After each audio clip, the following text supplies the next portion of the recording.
Las memorias de Charles Finney. Capítulo 29. Visita a Inglaterra en el año 1849 en calidad de evangelista.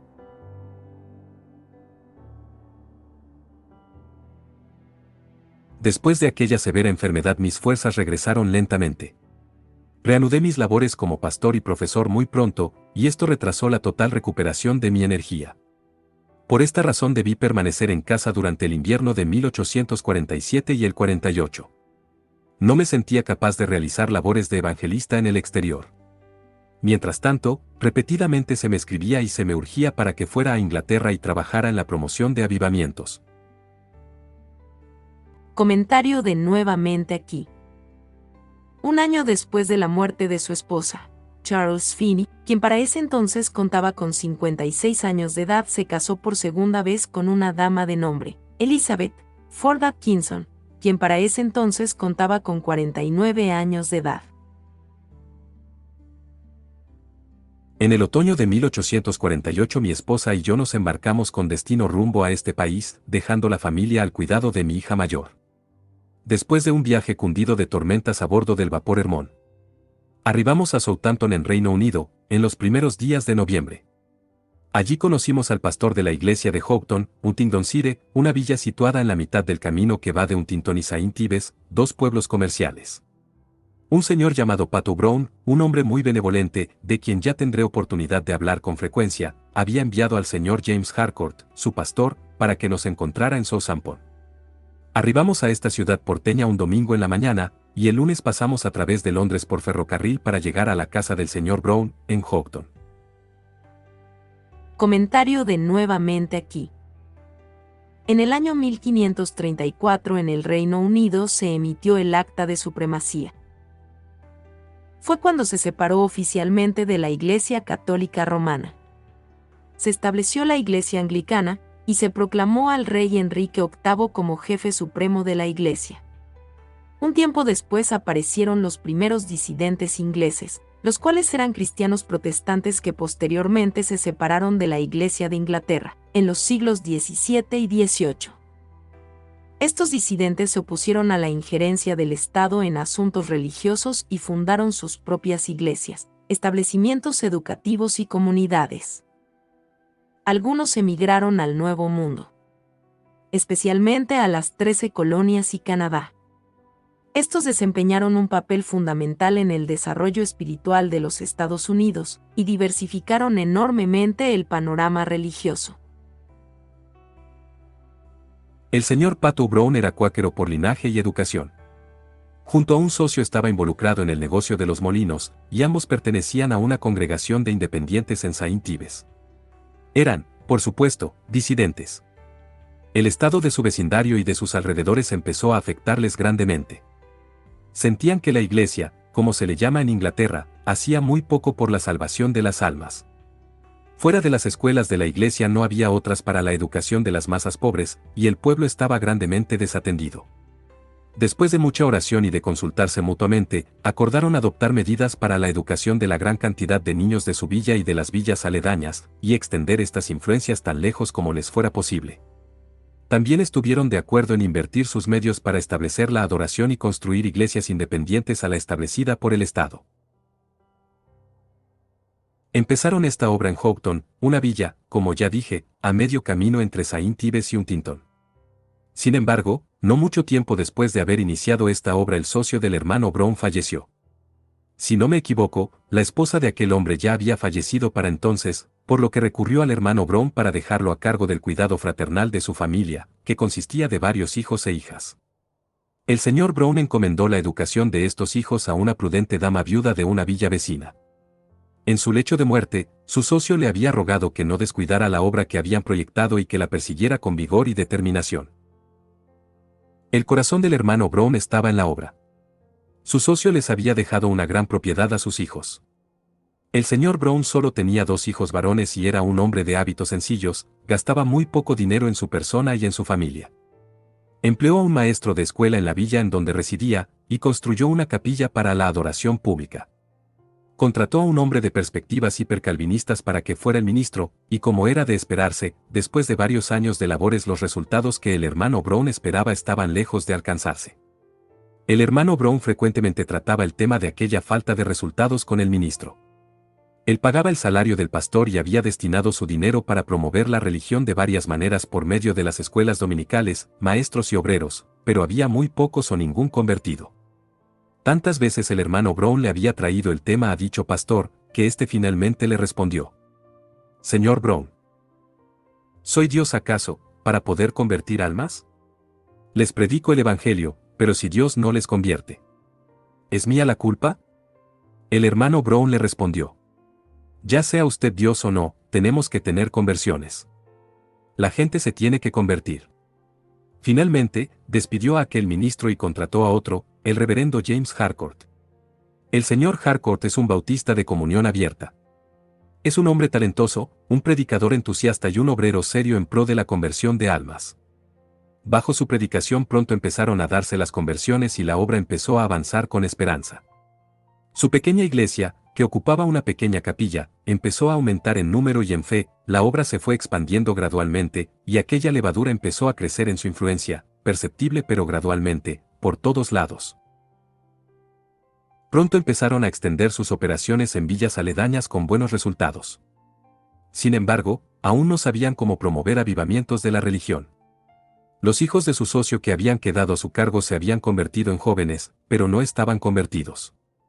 Se trataba de 3 mujeres y 3 varones, una familia de bien y con mucha propiedad, pero todos inconversos. El señor Brown tenía un buen número de amistades muy interesantes e influyentes en aquella región, por cuya salvación tenía un profundo interés. También tenía una gran ansiedad porque esta familia Goodman, ese era el apellido de su socio, llegara a convertirse. Para la educación de sus hijos había contratado a un maestro de su familia, y un considerable número de jóvenes de familias respetables de los pueblos vecinos habían estudiado junto a ellos. Esta pequeña escuela familiar, a quienes estos jóvenes, hijos de amigos suyos en diferentes partes del condado, habían sido invitados, había creado un fuerte lazo de interés entre el hermano Brown y aquellas familias. Con todo, las labores del hermano Harcourt, por alguna razón, no conseguían alcanzar a aquellas familias, o a la familia Goodman. El hermano Harcourt tenía éxito en medio de las clases más bajas y pobres, era un ministro celoso, devoto y realmente predicaba el evangelio. Como decía el señor Brown, era un poderoso ministro de Jesucristo. Pero, le faltaba experiencia para alcanzar la clase de personas por las cuales el corazón del señor Brown tenía tanta ansiedad. Conversaba frecuentemente acerca del tema con el hermano Harcourt, y se preguntaban cómo poder alcanzar aquella clase de personas y llevarlas a Cristo. El hermano Harcourt decía haber hecho todo lo que podía, y que algo más debía de hacerse o aquellas personas quedarían sin ser alcanzadas.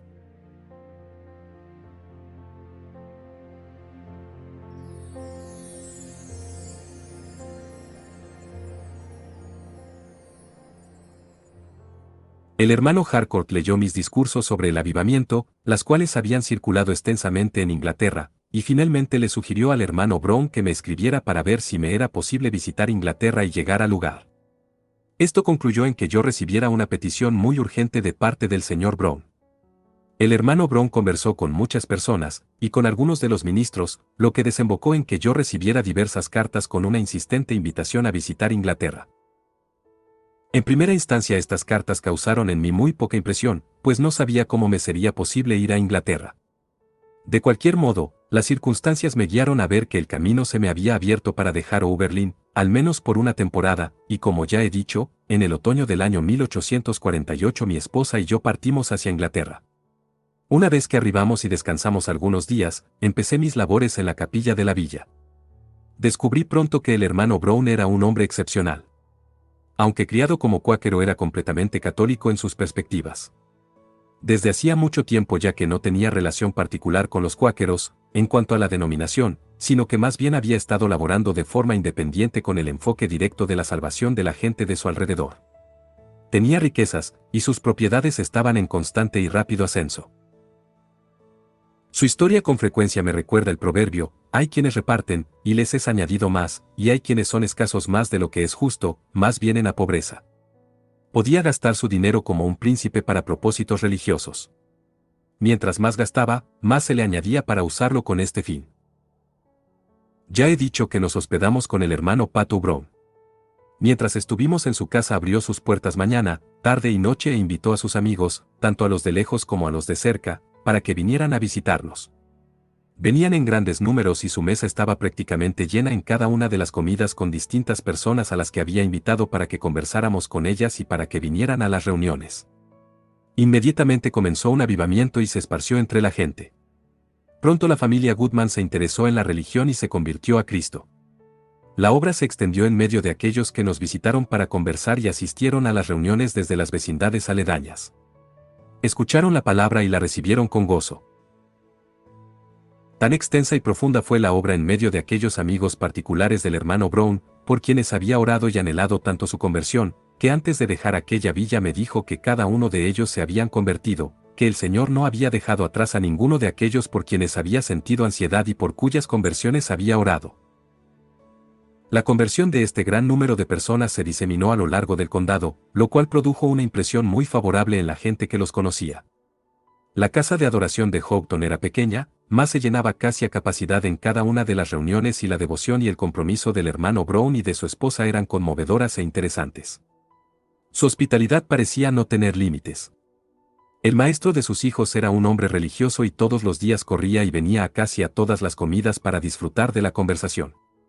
Diferentes caballeros llegaban también de pueblos vecinos, a muchas millas de distancia, tan temprano como para estar con nosotros en el desayuno. Los jóvenes que se habían educado con sus hijos fueron invitados y creo que se convirtieron todos ellos. De esta manera el mayor deseo del hermano Brown con respecto a estas personas quedó cumplido, y aún mucho más de lo que él esperaba se logró en medio de las masas. El hermano Harcourt tenía varios lugares en las villas aledañas en donde predicaba además de Houghton. Para entonces estaban procurando establecer escuelas dominicales para disidentes en medio de los pobres, y establecer reuniones de oración y servicios religiosos en 3 o más villas a poca distancia de Houghton. El gusto de esta obra continuó por varios años. El señor Harcourt me informó que predicó en una atmósfera de oración y de muchos sentimientos todo el tiempo que permaneció en Houghton. Ya tendré ocasión más adelante de hablar de su salida de esta villa para ir a otro campo de labores en el cual tuvo gran éxito, y de su llamado a Londres, en donde finalmente le encontré en mi segunda visita a Inglaterra. En aquella ocasión no permanecí mucho tiempo en Houghton, solo varias semanas.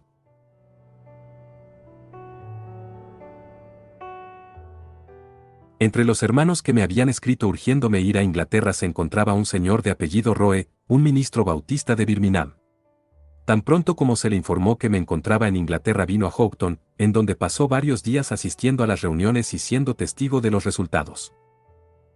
Dije que arribamos a Houghton a principios de noviembre. Para mediados de diciembre dejamos Houghton y fuimos a Birmingham para trabajar en la congregación del hermano Roe. Allí, tan pronto arribamos, nos presentaron al reverendo John Angel James, quien era el principal ministro disidente de Birmingham. Este reverendo era un buen y gran hombre, y se había forjado una importante influencia en aquella ciudad, y, de hecho, a lo largo de Inglaterra. Cuando se publicaron por primera vez mis discursos sobre el avivamiento en ese país, el hermano James escribió una introducción para el libro, en la cual lo recomendaba mucho. Estos discursos tuvieron gran circulación entre los disidentes. Los ministros las leían en sus salones de clase para sus iglesias y las comentaban. Y a lo largo de Inglaterra, Escocia y Gales había, en aquel entonces, un amplio movimiento religioso.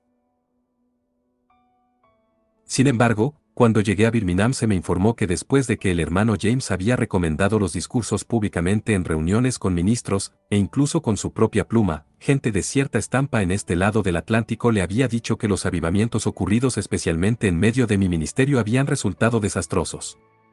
Hasta tal punto se le había hecho esta mala representación, que el hermano James se había retractado de lo dicho públicamente a favor de mis discursos. De cualquier modo, cuando me vio en Birmingham, invitó a los ministros independientes del lugar a un desayuno en su casa, y me pidió también que asistiera. Esta es una forma común de hacer las cosas en Inglaterra. Una vez reunidos en su casa, y cuando el desayuno hubo acabado, les dijo a sus hermanos del ministerio que estaba muy impresionado de la forma en la que estaban fallando en cumplir con la meta de sus ministerios. Que ellos se encontraban muy satisfechos con tener gente que asista a las reuniones, les pague el salario, y mantenga la escuela dominical, todo esto con una prosperidad externa. Cuando en la mayoría de las iglesias las conversiones eran muy pocas y la gente iba de camino a la destrucción. El hermano Roe, de quien he hablado y con quien estaba empezando mis labores, me había dicho que aún en la congregación del señor James había no menos de 1500 pecadores impenitentes. En aquel desayuno el hermano James se expresó con mucha calidez, y dijo que algo debía de hacerse. Finalmente, los ministros acordaron sostener reuniones, y que tan pronto como me fuera posible cumplir con su solicitud, predicara de forma alternativa en aquellas iglesias independientes. Sin embargo, durante algunas semanas limité mis labores a la congregación del señor Roe, en la cual se produjo un poderoso avivamiento. Esto era algo que ellos nunca habían visto. El avivamiento barrió la congregación con gran poder, y una porción muy grande de los impenitentes de la congregación se volvió a Cristo. El hermano Roe se involucró en la obra en cuerpo y alma. Hallé en él a un hombre bueno y sincero. En lo absoluto sus perspectivas eran sectarias o prejuiciadas. Este hermano abrió su corazón por completo a la influencia divina y se entregó por entero a la obra en pro de las almas como un hombre en urgencia. Día tras día se sentaba en la sacristía de la iglesia y conversaba con aquellos que estaban interesados por sus almas, y con quienes habían sido invitados a visitarle, y les dirigía a Cristo. Durante muchos días casi todo su tiempo estuvo dedicado a esta labor. Para aquel entonces su iglesia era una de las pocas de comunión cerrada en Inglaterra, pues casi todos los bautistas de Inglaterra son de comunión abierta. Luego de que las conversiones se hicieron muchas, la iglesia empezó a examinar a los convertidos para proceder a las admisiones. Se examinó a un gran número y estaban a punto de realizar una comunión. Prediqué en la mañana y la comunión iba a realizarse en aquella tarde. Cuando el servicio de la mañana terminó, el hermano Roe le pidió a la iglesia que se quedara por unos momentos. Yo y mi querida esposa, quien había entrado a la obra con mucha calidez y se había extendido a las damas de la congregación al máximo, nos retiramos a nuestro hospedaje, en casa del señor Roe. Después de un rato el hermano Roe llegó a casa, entró sonriendo a nuestra habitación y nos dijo: ¿Qué creen ustedes que ha hecho nuestra iglesia? Le contesté que no sabía, pues tampoco se me había ocurrido preguntar qué iban a hacer luego de la prédica. Me contestó: han votado unánimemente para invitarle a usted y a la señora Finney a nuestra comunión de esta tarde. La comunión cerrada a la que estaban acostumbrados era algo que no podían digerir en una ocasión como esa. De cualquier modo, al reflexionar al respecto, mi esposa y yo concluimos que era mejor no aceptar la invitación, pues temíamos que hubieran realizado esa votación en base a una presión que más tarde pudiera crear alguna reacción o remordimiento, y siendo que nos encontrábamos verdaderamente fatigados, nos excusamos y nos quedamos en casa.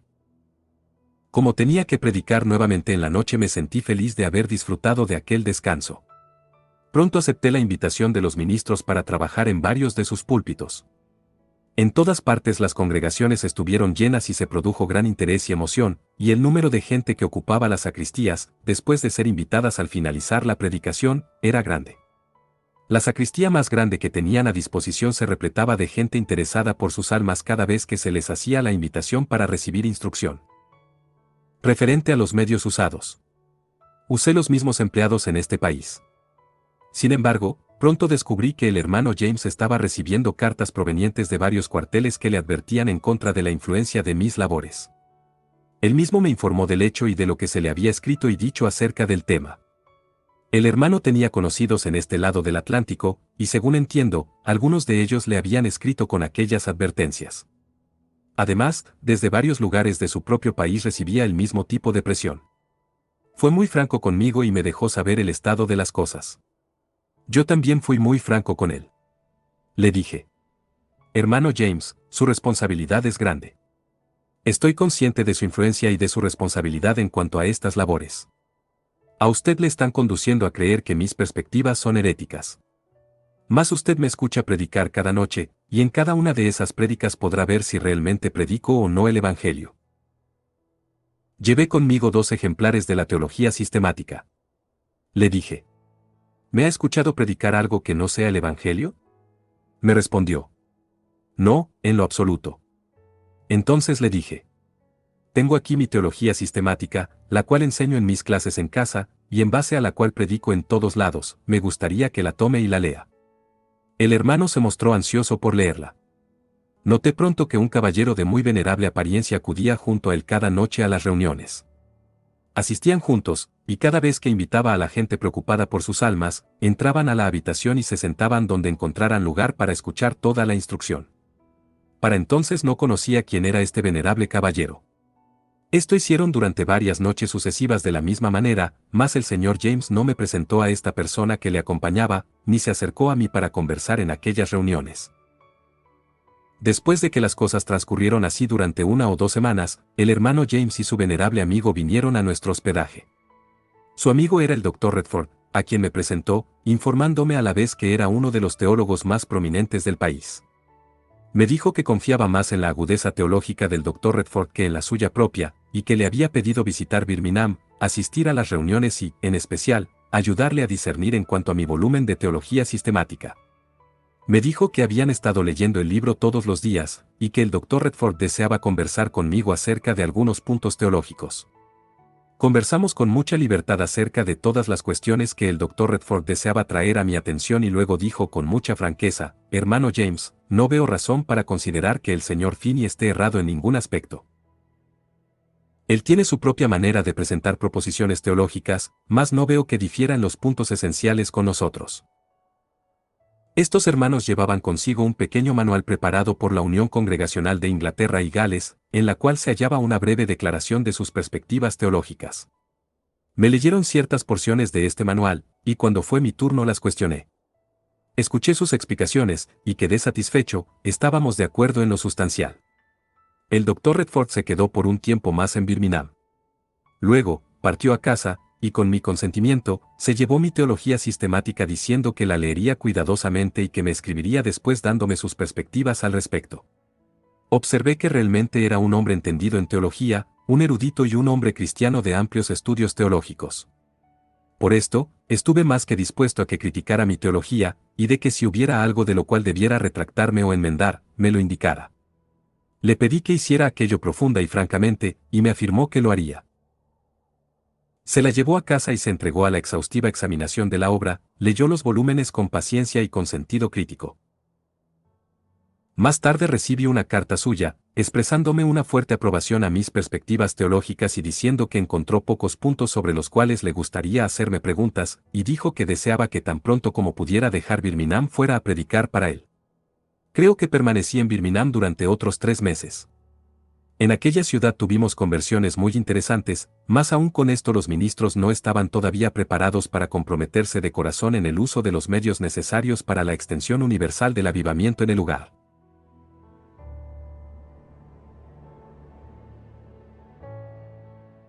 Podría mencionar muchos casos muy interesantes que tuvieron lugar en Birmingham. Con todo, particularmente uno fue en su carácter tan interesante que merece la atención. Supongo que es de conocimiento general en este país que el unitarismo de Inglaterra fue promovido en primera instancia en Birmingham. Esta ciudad era el hogar del viejo Dr. Priestley, quien era uno de los principales, y tal vez uno de los primeros ministros unitarios de Inglaterra. Descubrí que su congregación aún existía en Birmingham, precedida por un pastor. Una tarde, antes de dejar Birmingham, prediqué en base a este texto: duros de cerviz, e incircuncisos de corazón y de oídos, vosotros resistís siempre al Espíritu Santo. Primero hablé acerca de la divinidad y de la personalidad del Espíritu Santo. Luego señalé muchas de las formas en las que los hombres son capaces de luchar contra el Espíritu. Dije que la labor del Espíritu Santo es la de enseñar y convencer al hombre de pecado, y la de indicarle cuál es su deber para con Dios, abogar por la causa y los requerimientos de Dios ante los pecadores y ante todos los hombres. Mi interés era el de mostrar en cuántas formas y en cuántos temas el hombre resiste la instrucción divina.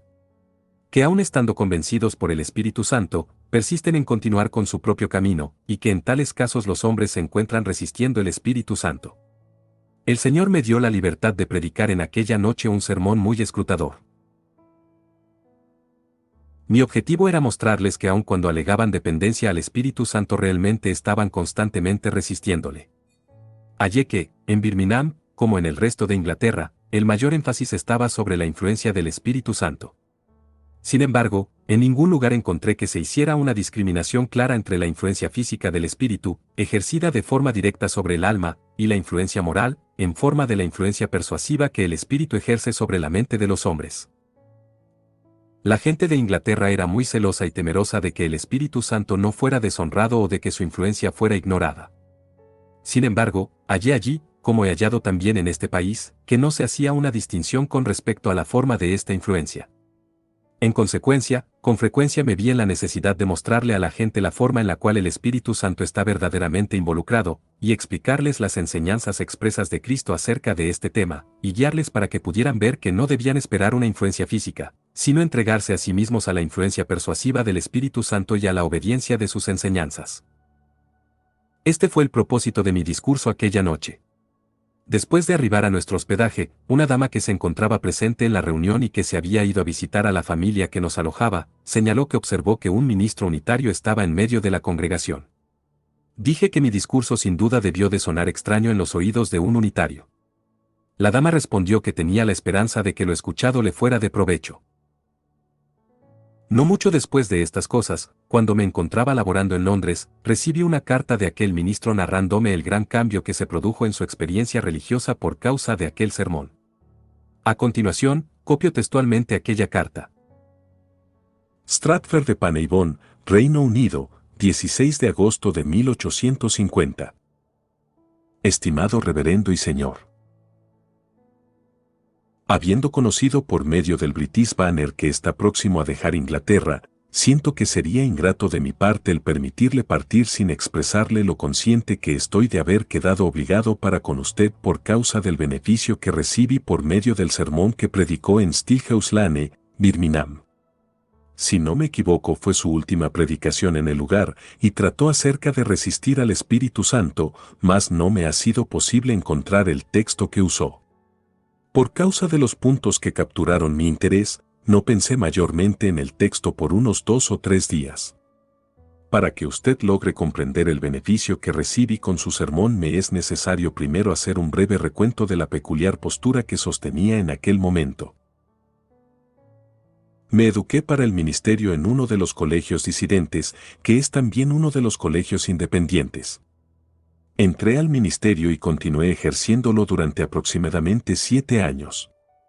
Durante aquel periodo mis perspectivas teológicas sufrieron un cambio gradual muy grande. Creo que aquel cambio fue producido, parcialmente, por especulaciones filosóficas y por el deterioro de mi condición espiritual. Debo decir con mucha tristeza que mi piedad nunca recuperó el tono que perdió en mi paso por el colegio. Es este hecho a lo que atribuyo principalmente todos mis pesares. Mis especulaciones me guiaron aún sin haber leído el libro del Dr. William acerca de la soberanía divina y la equidad, adoptar fundamentalmente sus perspectivas. La lectura de aquel libro perfeccionó por completo mi sistema. El pecado es un defecto y el obligatorio resultado de la imperfección de una criatura que no está siendo suplida de la gracia de Dios. Por lo tanto, lo único que hace el pecado del ser humano es expresar aquella inevitable imperfección original de la raza humana. El gran fin del gobierno moral de Dios es corregir aquella imperfección por medio de la educación, la revelación, etc., y finalmente, perfeccionar la condición humana. Para esto, ya había hace mucho tiempo adoptado las perspectivas del Dr. Jenkins acerca de la influencia espiritual. No es necesario que le explique cómo bajo la guía de tales principios el pecado se convirtió en un mero infortunio temporal y permitido, o, mejor dicho, en un mal necesario a ser remediado por medio de la sabiduría y la bondad infinita. También entenderá cómo para mí el castigo eterno se convirtió en algo cruel que no merecía un instante en el pensamiento en las dispensaciones de un ser benévolo, y cómo la expiación se convirtió en un completo absurdo basado en perspectivas poco filosóficas acerca del pecado. Me volví unitario por completo, y a principios del año 1848 profesé este unitarismo y me convertí en ministro de una iglesia de Birmingham. Afortunadamente, las tendencias de mi mente eran demasiado lógicas como para permitirme descansar en el unitarismo.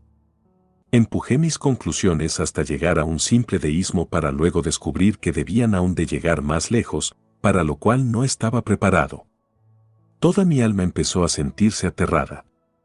Revisé mis principios. Y una revolución tuvo lugar en todo mi sistema filosófico. La doctrina de la responsabilidad se restauró dentro de mí en su forma más estricta y literal, y con una profunda conciencia de pecado. No me es necesario entrar en minuciosos detalles para referirle mi lucha y mi sufrimiento mental. Aproximadamente 2 semanas antes de escucharle a usted, vi con claridad que algún día debería volver a adoptar el sistema evangélico, el cual nunca dudé que fuera el sistema de la Biblia. Mi unitarismo tenía bases puramente racionalistas.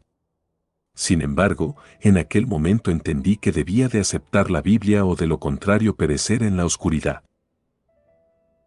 Ya imaginará las agonías que tuve que soportar en mi espíritu. Por un lado, estaban estas convicciones que se hacían más fuertes cada día, esa conciencia de pecado y esa necesidad de Cristo empezaron a adueñarse de mi corazón, y por el otro aquella miserable condición de estar suprimiendo la verdad que la gente esperaba recibir de mí en forma de instrucción. También, por otro lado, si me profesaba instantáneamente a ojos de todas las gentes, y en especial ante aquellos que no simpatizan con este tipo de luchas, mi carácter quedaría arruinado por causa de esta aparente inestabilidad y me entregaría a mí, a mi esposa y a mis hijos. Estábamos para entonces esperando nuestro sexto hijo, a merced del mundo. Esta alternativa me impedía tomar una decisión. Me resolví a esperar, para poder preparar gradualmente a las personas para este cambio, y a ejercer una economía más rígida durante algunos meses para hacer provisión para las necesidades que se suscitarían en un periodo de transición. Estando en este estado mental escuché su sermón.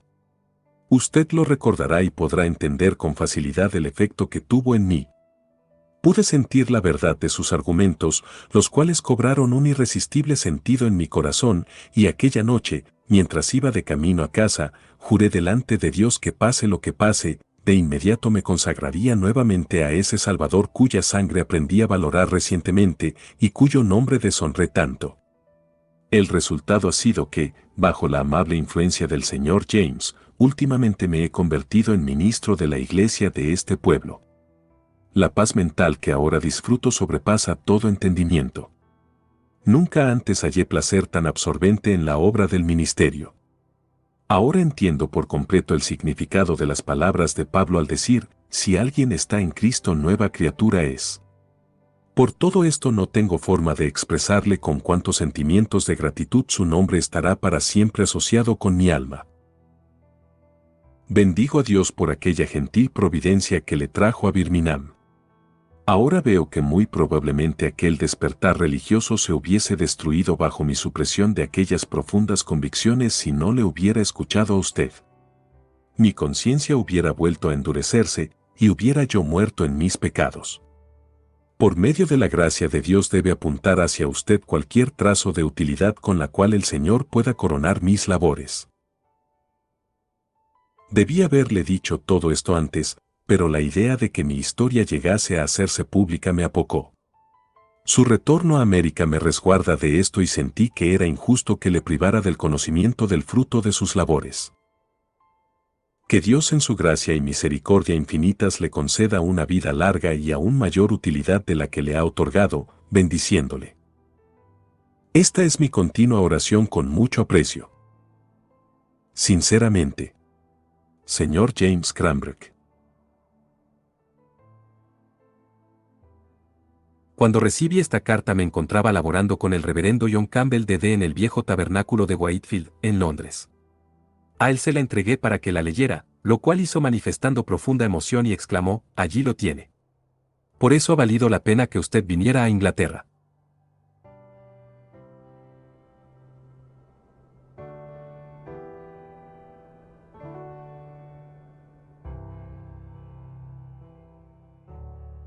Ya he dicho que para el tiempo de mi primera y breve estadía en Birmingham los ministros de las iglesias disidentes no estaban preparados para comprometerse con una obra que pudiera provocar un avivamiento general capaz de renovar moralmente toda la ciudad, tal como ha sucedido en los avivamientos que han barrido y renovado nuestros pueblos y ciudades americanas cada cierto tiempo. Debo mencionar la razón. Cuando el reporte de nuestros grandes avivamientos del año 1825 y de años posteriores llegó a Inglaterra, Escocia y Gales, se levantó un espíritu de inquietud, y cuando mis discursos sobre el avivamiento se publicaron, pronto fueron estereotipadas en Inglaterra y enseguida se tradujeron al galés y al francés. Tan pronto esto ocurrió me informaron por carta que la publicación y la circulación de aquellos discursos inauguraron un movimiento de avivamiento en el país. Ya he mencionado que el reverendo John Angel James, uno de los ministros disidentes de mayor influencia, escribió un prefacio comentando aquellos discursos. Sin embargo, cuando los opositores de los avivamientos en este país supieron de la influencia que estos discursos estaban produciendo en Inglaterra, tomaron medidas para contrarrestarlos. Le aseguraron al señor James que los avivamientos ocurridos en América habían resultado ser desastrosos para las iglesias, y llegaron a hacer tales representaciones que indujeron al señor James a retirar el comentario que había hecho. Algunos de los opositores en este país, entre ellos el señor Ned Clayton, visitaron Inglaterra y Escocia con el aparente propósito de contraatacar las influencias de las lecturas de mis escritos.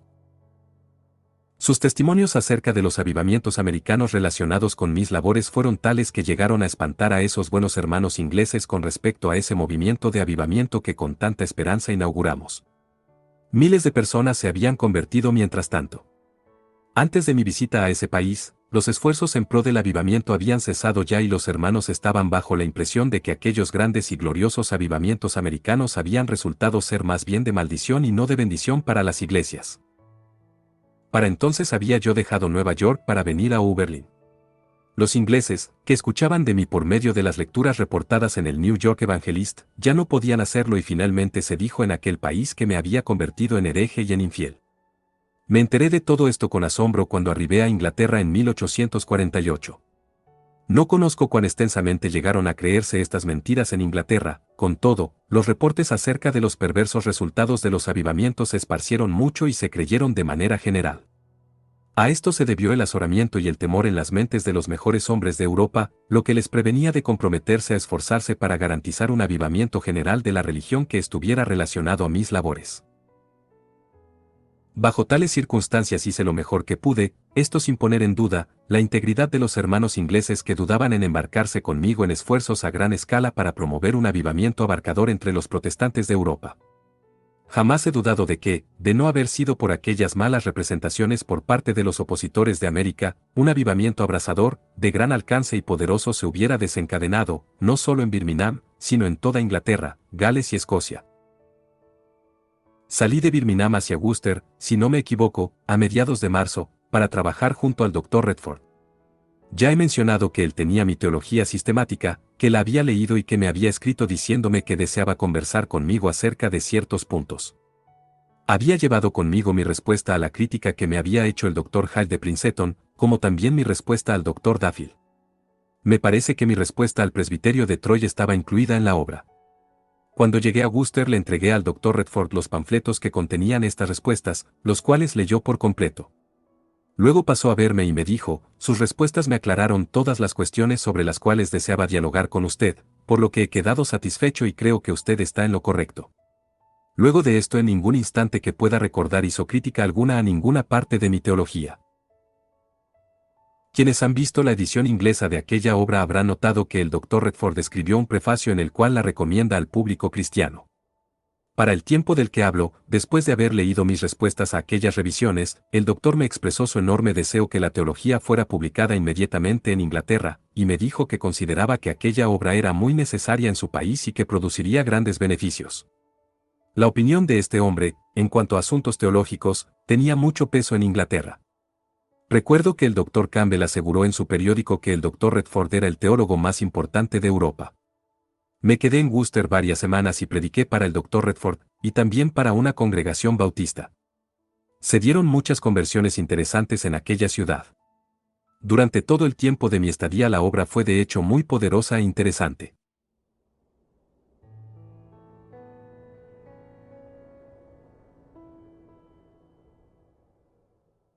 Algunos hombres adinerados de Worcester me presentaron una propuesta para el siguiente efecto: propusieron erigir un tabernáculo móvil, o una casa de adoración que pudiera ser desarmada y transportada de un lugar a otro en la vía férrea y a un costo módico, para ser armada nuevamente con sus asientos y la respectiva parafernalia.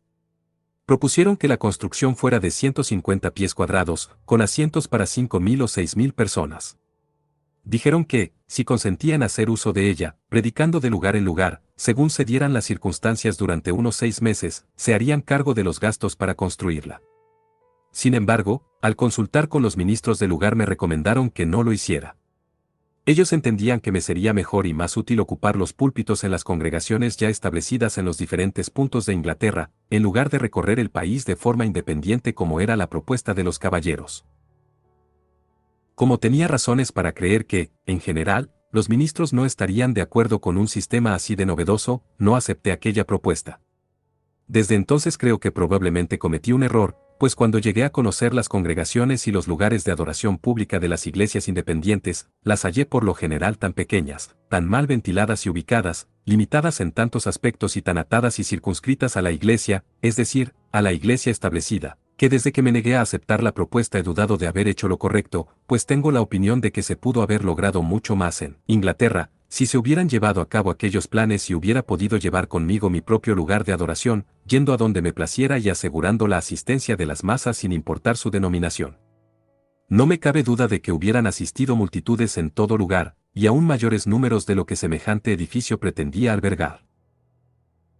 Si mis fuerzas fueran hoy las mismas que en aquel día, me sentiría fuertemente inclinado a visitar Inglaterra y poner en marcha un experimento semejante al que se me propuso en ese entonces.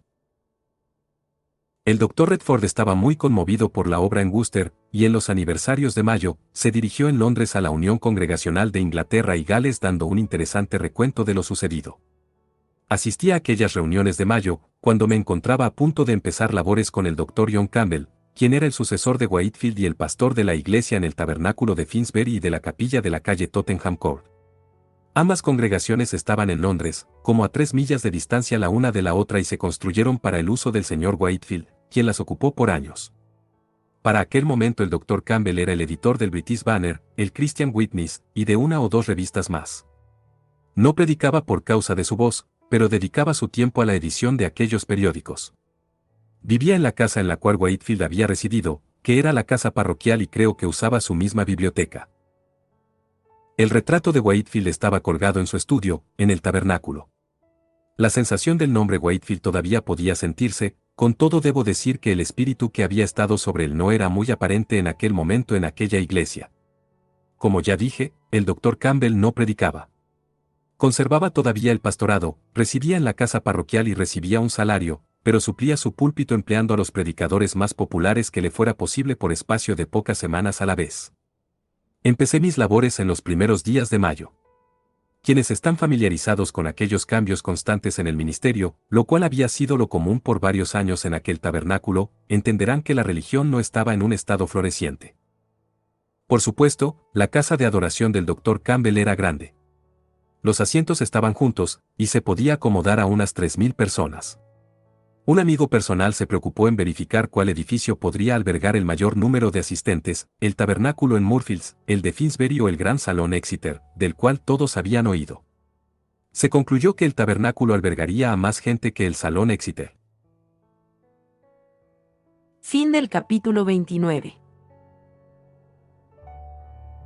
Apoya al canal dándole me gusta, suscribiéndote y activando la campanita para recibir notificaciones del siguiente capítulo. Que Dios les bendiga.